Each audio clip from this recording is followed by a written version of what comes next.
Hi students, 2017 లో జరిగిన ఈ ఇరిగేషన్ అండ్ ఆర్ఎన్బి యొక్క వేకెన్సీ లిస్ట్ ఏదైతే ఉందో అప్పుడు మీకు ఆల్రెడీ పోస్ట్ చేశాను కదా.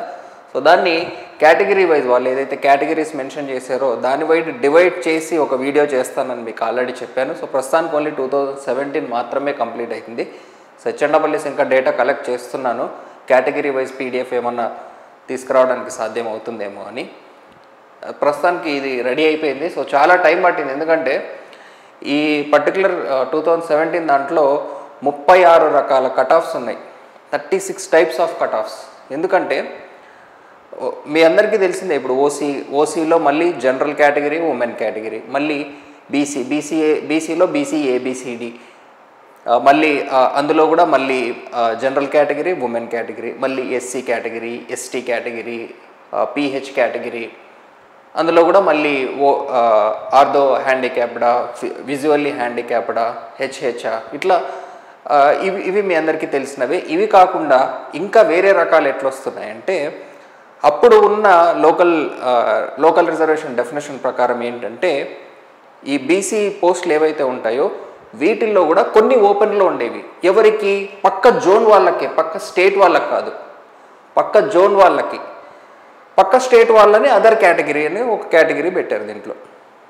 సో ఇప్పుడు ఓసీలో ఏంటంటే, ఓసీలో open category or unreserved category అంటారు దాన్ని.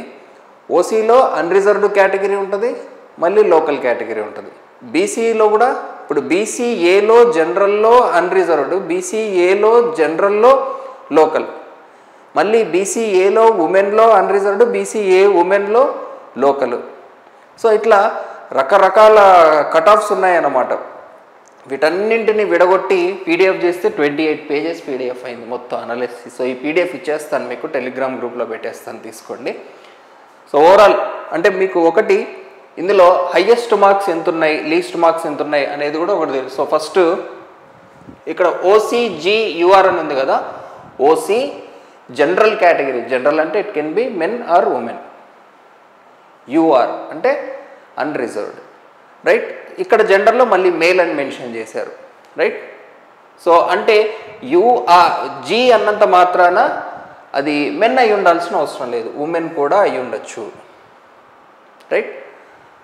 సో ఈ ఆర్డర్ ఆఫ్ ఫిల్లింగ్ ఎలా జరుగుతుంది అనే దానికి మీరు రోస్టర్ చార్ట్ వీడియో చూడాలి. ఇప్పుడు అది ఎక్స్ప్లెయిన్ చేయాలంటే చాలా టైం పట్టేస్తుంది. ఇప్పుడు ఉమెన్కి ఉమెన్ టాపర్ వచ్చినా కూడా ఇందులో ఫిల్ అవ్వదు ఉమెన్. దానికి కారణం ఏంటంటే, రోస్టర్ చార్ట్లో మెన్ కంటే ముందు ఉమెన్ పాయింట్ వస్తుంది కాబట్టి ఉమెన్ కేటగిరీలోకి వెళ్ళిపోతుంది అట్లా. సో ఆ వీడియో చూస్తే మీకు ఇంకొంచెం క్లారిటీ వస్తుంది ఎలా ఫిల్అప్ జరుగుతుంది అనేది. ఓకే, సో ఇంకా హారిజాంటల్ రిజర్వేషన్ అంటే ఏంటి, వర్టికల్ రిజర్వేషన్ అంటే ఏంటి, దీని మీద కూడా నేను ఒక వీడియో చేశాను, చూస్తే మీకు అర్థమవుతుంది 33 1/3% అనేది ఎలా డీల్ చేస్తారు అనేది రోస్టర్ చార్ట్లో, రైట్. సో ఇలా ఈ పర్టికులర్ నోటిఫికేషన్లో ఇంక్లూడింగ్ ఇంటర్వ్యూ హైయెస్ట్ మార్క్స్ 367.075. అదే హెచ్ఎండబ్ల్యూఎస్లోకి వస్తే మనకి పేపర్ రిలేటివ్లీ ఈజీ పేపర్ కాబట్టి టెక్నికల్ 392 పాయింట్ సంథింగ్ వచ్చింది. అప్పుడు 392 పాయింట్ సంథింగ్. అందులో కూడా మనకు ఆల్మోస్ట్ 9 మార్క్స్ తీసేశారు, అంటే 441 మార్క్స్కే.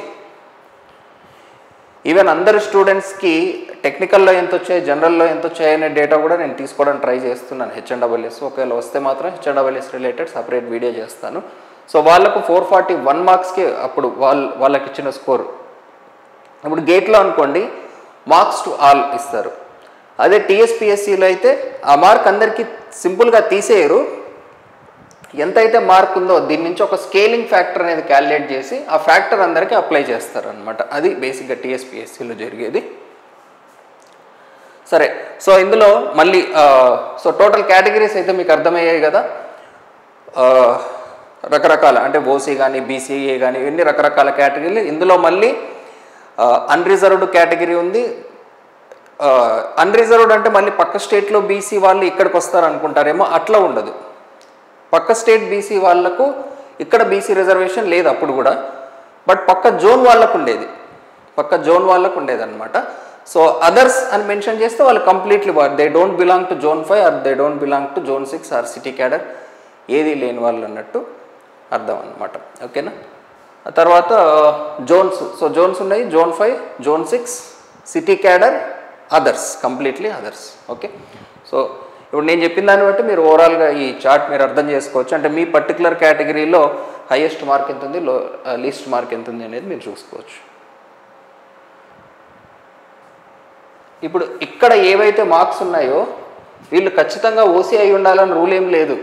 బీసీ వాళ్ళు కూడా ఓసీ కట్ ఆఫ్లో ఫిల్ అయ్యి ఉండే ఛాన్స్ ఉంది.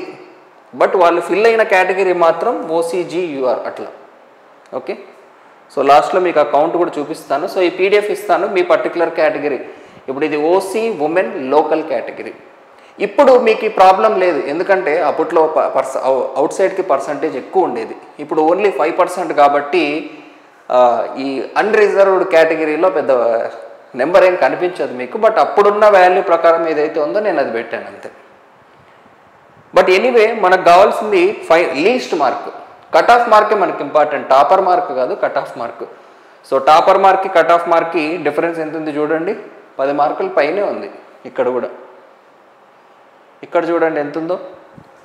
ఓసీ జనరల్ లోకల్ 344 ఉంటే కట్ ఆఫ్ మార్క్ ఎంత తేడా ఉంది చూడండి, 318. ఇది ఇంక్లూడింగ్ ఇంటర్వ్యూ మార్క్స్ 318. ఇక్కడ చూడండి టాపర్కి 367 ఉంటే ఇక్కడ 331. సో టాపర్ నుంచి ఎంత దూరంలో ఉందో చూడండి. నెక్స్ట్ ఇది స్టిల్ జాబ్ వచ్చే ఛాన్స్ ఉంది వాళ్ళకి.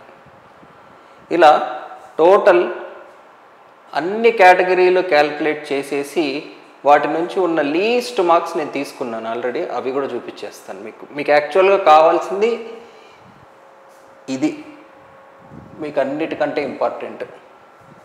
ఓకే, సో టోటల్ మీ జోన్ వైజ్ మీ కేటగిరీ వైజ్ ఉన్న 36 కేటగిరీల్లో అప్పట్లో లీస్ట్ మార్క్తో జాబ్ కొట్టిన వాళ్ళు ఎవరైతే ఉన్నారో వాళ్ళ మార్క్స్ ఇవి. So category zone 5, zone 6, city cadre, ఇది కాకుండా ఇంకా అదర్స్ కూడా ఉంటారు.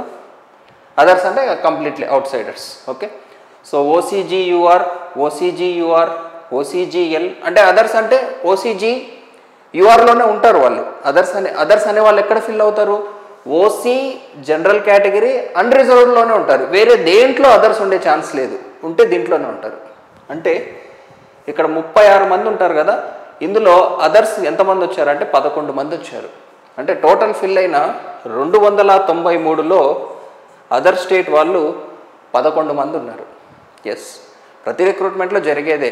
ఇప్పుడు HNWS state first ranker Vikram ఎవరైతే ఉన్నారో ఆయన APPSCలో RWSగా పనిచేసేవాడు జాబ్ వచ్చే టైంకి కూడా. సో అట్లా అదర్ స్టేట్, ఇప్పుడు తెలంగాణ వాళ్ళు ఏపీలో వర్క్ చేసే వాళ్ళు ఉంటారు, ఏపీ వాళ్ళు తెలంగాణలో వర్క్ చేసే ఉంటారు, ఈవెన్ ఏపీ తెలంగాణ కాకుండా అదర్ స్టేట్ వాళ్ళు కూడా ఉండే ఛాన్స్ ఉంది దీంట్లో. అట్లా అనమాట. సో 293లో 11 అదర్స్ ఉన్నాయి, ఆ 11 కూడా ఇందులోనే ఉంటారు. రైట్, సో ఓవరాల్గా టోటల్ ఎందులో ఎంతమంది ఫిల్ అయ్యారు, వాళ్ళకు ఉన్నటువంటి కట్ ఆఫ్ మార్క్ ఏది. సో మీ కేటగిరీకి సంబంధించి కట్ ఆఫ్ మార్క్ టోటల్ 36 కేటగిరీలు అని చెప్పాను కదా. సో టోటల్ మనం కౌంట్ చేస్తే 293 ఉంటాయి. బట్ మనం వేకెన్సీస్ కౌంట్ చేస్తే టోటల్ 310 ఉంటాయి. సో ఈ డిఫరెన్స్ 17 పోస్టులు ఏవైతే ఉన్నాయో ఇవి ఈ PH కేటగిరీ, ఫిజికల్లీ హ్యాండిక్యాప్డ్ కేటగిరీలో స్టూడెంట్స్ లేక ఇవి బ్యాక్లాగ్ పోస్టుల కిందకి వెళ్ళిపోయాయి. సో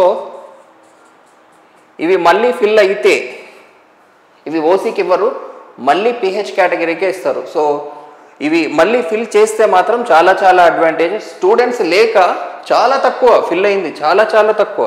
ఇప్పుడు చూడండి టోటల్ వేకెన్సీలు ఎన్ని ఉన్నాయి ఇక్కడ, VH, HH, OH. So total ఇవన్నీ, సో ఇవన్నీ కలిపితే మనకు 9, 18, 21, 22, 24 అంతేనా. సో టోటల్ 24 వేకెన్సీస్ ఉన్నాయి PHలో. ఎన్ని ఫిల్ అయ్యాయో చూద్దాం. సో టోటల్ 24 ఉన్నాయి. VH, HH, OH, మిగిలిన కేటగిరీలో అసలు ఫిల్ అవ్వలేదు. ఫిల్ అయింది 6, 7 అంటే ఎంత వస్తుంది, 17. సరిపోయిందా 24లో. సో 17 పోస్టులు అసలు ఫిల్లే కాలేదు. HNWS స్టైల్లో కూడా ఏం జరిగిందంటే ఫిజికల్లీ హ్యాండిక్యాప్డ్, సపోజ్ ఇప్పుడు VH కేటగిరీలో ఒక వేకెన్సీ ఉంది, అది హెచ్హెచ్ వాళ్ళని కూడా అలో చేశారు ఇంకా లేక. ఇప్పుడు ఓహెచ్లో ఒక వేకెన్సీ ఉంది, ఓహెచ్ వాళ్ళకే కాదు విహెచ్ వాళ్ళని కూడా అలో చేసేస్తున్నారు. విజువల్లీ హ్యాండిక్యాప్డ్ ఉన్న వాళ్ళకు కూడా ఆర్థో హ్యాండిక్యాప్డ్ వేకెన్సీ ఇచ్చేస్తున్నారు స్టూడెంట్స్ లేక. ఆ పిహెచ్ కేటగిరీలో విత్ ఇన్ దిస్ ఏది ఉన్నా సరే లాస్ట్ టైం అలో చేశారు. అలా అలో చేశారు, వాళ్ళు సెలెక్ట్ అయిన క్యాండిడేట్ కూడా ఉన్నాడు కాబట్టి చూసే నేను కన్ఫామ్గా చెప్తున్నాను. ఈవెన్ పర్టికులర్గా స్టూడెంట్ వెరిఫికేషన్ ఆఫీసర్కి ఫోన్ చేసి ఇది ఉన్నది వేకెన్సీ, నేను ఈ కేటగిరీలో ఉన్నానంటే ఏం పర్వాలేదు, యు ఆర్ ఎలిజిబుల్, మీరు రావచ్చు వెరిఫికేషన్కి అని వెరిఫికేషన్ ఆఫీసర్ కన్ఫర్మ్ చేసుకున్నాడు. సో ఆ ఇన్సిడెంట్ నాకు క్లియర్గా తెలుసు కాబట్టి నేను ఖచ్చితంగా చెప్పగలుగుతున్నాను అది. సో టోటల్ పిహెచ్ వేకెన్సీస్ ఏవైతే ఉన్నాయో వాటిల్లో అన్నిటికీ అందరూ ఎలిజిబుల్ ప్రస్తుతానికైతే. ఎందుకంటే 17 పోస్టులు, సో ఉన్న 24లో 7 ఫిల్ అయ్యాయి అంటే సో టెక్నికల్ డిపార్ట్మెంట్లో పిహెచ్ కేటగిరీలో ఇంత తక్కువ కాంపిటీషన్ ఉందన్నమాట మనకి. సో అది పిహెచ్ వాళ్ళకు ఉన్న మెయిన్ అడ్వాంటేజ్. తర్వాత ఈ ఓవరాల్ కట్ ఆఫ్స్ని మనం ఎలా ఉపయోగించుకోవాలనే విషయం మీకు ఆల్రెడీ చెప్పాను. సో ఇందులో మీరు ఏ కేటగిరీలో ఫాలో అవుతున్నారో చూసుకోండి, అక్కడ ఉన్న లీస్ట్ మార్క్తో జాబ్ ఎంత వచ్చిందో చూడండి. సో అప్పుడు ఉన్న వేకెన్సీలు 300 వేకెన్సీలు, ఇప్పుడున్న వేకెన్సీలు ఒక ఇరిగేషను ఆర్ఎన్బినే కలుపుకుందాం. ఓకే, సో ప్రస్తుతం మన దగ్గర లెటర్సే ఇరిగేషన్కి ఒక 700 అంతేనా. సో ఏడబ్ల్యూఏ 700, ఇవి ఒక 100, సో 800 మినిమం అనుకుందాం, 800. ఇక్కడ ఉన్నది 293 ఫిల్ అయింది. సో 3 to 4 టైమ్స్ పెరిగే అవకాశం ఉంది number of vacancies. Letters cut off అదే రేంజ్లో ఉంది అనుకుందాం, కట్ ఆఫ్ తగ్గలేదు, అదే రేంజ్ ఉంది, ఎందుకంటే ఇంటర్వ్యూ తీసేస్తున్నారు, ఇవన్నీ ఫ్యాక్టర్స్ ఉన్నాయి కాబట్టి. ఇందులో జస్ట్ మనం ఇంటర్వ్యూ మార్క్స్ తీసేస్తే, అంటే ఇక్కడ మీ కేటగిరీ మార్క్స్ ఏవైతే ఉన్నాయో ఇక్కడ ఉన్న కట్ ఆఫ్ మార్క్కి ప్రస్తుతానికి ప్యాటర్న్ చేంజెస్ గురించి మనకి ఎటువంటి అప్డేట్ లేదు, లెటర్స్ అజ్యూమ్ సేమ్ ప్యాటర్నే ఉంటుంది. So cut off mark minus on an average, అంటే మనం ఇక్కడ లాస్ట్ స్టూడెంట్ యొక్క కట్ ఆఫ్ తీస్తున్నాం కాబట్టి అతను ఇంటర్వ్యూ బాగా పర్ఫామ్ చేయలేదనే అనుకుందాం. ఇంటర్వ్యూ బాగా పర్ఫామ్ చేయలేదు పెద్దగా, అంటే అప్పట్లో ఎంత లేదన్నా ఒక 20-25 అయితే వచ్చి ఉంటాయి. ఇక మీకు మ్యాక్సిమం వర్స్ట్ కేసే తీసుకుందాం కాబట్టి 20నే అనుకుందాం. యాక్చువల్గా ఆన్ యాన్ యావరేజ్ 30 వస్తాయి, బట్ మీకు ఆ సేఫ్ స్కోర్ అనేది ఒక రఫ్ ఎస్టిమేషన్కి రావాలి కాబట్టి so cut off rank -20. So ఈ వేకెన్సీస్ కూడా మన వేకెన్సీస్ పీడిఎఫ్ ఇచ్చాం కదా పాత వేకెన్సీస్ ప్రకారం, అందులో కూడా చూడండి మీరు ఆర్ఎన్బి ప్లస్ ఇరిగేషన్ కలిపితే ఎన్ని వస్తాయో. ఇంకా ఈసారి బల్క్ రిక్రూట్మెంట్ రాబోతుంది కాబట్టి అదర్ డిపార్ట్మెంట్లు కూడా కలిపితే సో ఇందులో ఇంకా చాలా పెద్ద నెంబర్ వచ్చే అవకాశం ఉంది. ఇంకొకటి బల్క్ రిక్రూట్మెంట్లో ఏం జరుగుతుందంటే ఏడబ్ల్యూ వచ్చిన క్యాండిడేట్కి ఏఈ రాదు, వాళ్ళు ఒక లెటర్ తీసుకుంటారు. ఇది ఆల్రెడీ 2015లో కూడా జరిగింది. సో ఇదొక అడ్వాంటేజ్ మీకు. ఏడబ్ల్యూ వచ్చిన అతనికి మళ్ళీ ఏఈకి అలౌ చేశారనుకోండి, డూప్లికేట్ అయిపోతుంది, వేకెన్సీ వేస్ట్ అయిపోతాయి కొన్ని పోస్టులు. సో అది కూడా జరిగే ఛాన్స్ లేదు. సో బల్క్ రిక్రూట్మెంట్ అంటే అదనమాట మనకు అడ్వాంటేజ్. ఓకే, సో ఇక్కడ మీ కట్ ఆఫ్ మార్క్ మీ కేటగిరీకి ఎంత ఉందో దాన్ని ఒక -20 to be on safe side పెట్టుకుంటే మీకు ఎంత మార్క్ అయితే వస్తుందో అది మీకు టార్గెట్ మార్క్. టార్గెట్ మార్క్ అనేది ఎన్నో ఫ్యాక్టర్స్ మీద ఆధారపడి ఉంటుంది. పేపర్ స్టాండర్డ్ కావచ్చు, నెంబర్ ఆఫ్ వేకెన్సీస్ కావచ్చు, ఎన్నో రకాల మళ్ళీ జోన్ వైజ్ కూడా వేకెన్సీస్. సో ఒక్కొక్క జోన్కి ఒక్కొక్క రకమైన కట్ ఆఫ్ ఉంది, చూడొచ్చు మీరు అదే కేటగిరీలో. అదే కేటగిరీ ఇప్పుడు ఒక కేటగిరీ తీసుకుందాం, ఇక్కడ 281 ఉంది, ఇక్కడ 284 ఉంది, సిటీ క్యాడర్లో 287 ఉంది. అట్లా ఎక్కడైనా చూడండి జోన్ వైజ్ కూడా కట్ ఆఫ్ మారిపోతుంది. సో మీరు ఏ జోన్లో ఉన్నారనే దాన్ని బట్టి కూడా మారిపోతుంటుంది, ఏ పేపర్ రాస్తున్నారు, చాలా ఫ్యాక్టర్స్ ఉంటాయి. బట్ రఫ్లీ అట్లీస్ట్ ఎంత రేంజ్లో మనం మైండ్లో ఒక నెంబర్ అయితే ఉండాలి కదా, అట్లీస్ట్ ఆ నెంబర్. సో దట్ ఇప్పుడు మీ కేటగిరీ రిజర్వేషన్ ఉంది, ఈజీగా జాబ్ తెచ్చుకోవచ్చు, ప్రతిదీ చదవాల్సిన అవసరం లేదు యాక్చువల్గా. ఎందుకంటే ఇప్పుడు చూడండి ఇక్కడ కట్ ఆఫ్ మార్క్ చూడండి ఒకసారి, 167.856 అవుట్ ఆఫ్ 500 ఇది కట్ ఆఫ్. సో వీళ్ళు ప్రతిదీ చదివేసి లాస్ట్కి జాబ్ తెచ్చుకోకుండా పోయే అవకాశాలు కూడా ఉంటాయి, అంత అవసరం లేదు. సో మీకున్న కట్ ఆఫ్ -20 మార్క్, ఇంకా తెలంగాణలో నెగిటివ్ లేదు. సో లెటర్సే ఒక 10% మీకు లక్లో తగిలినా అనుకుందాం, 1/4 ప్రాబిలిటీ ఉంది, 25%, బట్ స్టిల్ ఓన్లీ 10% తగిలే అనుకుందాం, రైట్. ఆ 10% కూడా వద్దులే, లెటర్సే మీరు అజ్యూమ్ చేసుకున్నవన్నీ తప్పైనాయి అనుకుందాం, రైట్. సో మీరు ఎంతైతే ప్రిపేర్ అయ్యారో అన్ని మార్క్సే కరెక్ట్గా పెట్టారు, అవే వచ్చాయి అనుకుంటే అట్లీస్ట్ మనం మీ ఈ టార్గెట్ మార్క్స్ అనేవి మనం సెక్యూర్ చేయగలమా లేదా అనేది చూసుకోండి. సో నేను ఈ పీడిఎఫ్ ఏదైతే ఉందో అది టెలిగ్రామ్ గ్రూప్లో ఎలాగో పోస్ట్ చేస్తాను. సో మీకు కూడా చూసుకుంటే ఒక ఐడియా వస్తుంది. ఓకేనా? Thank you.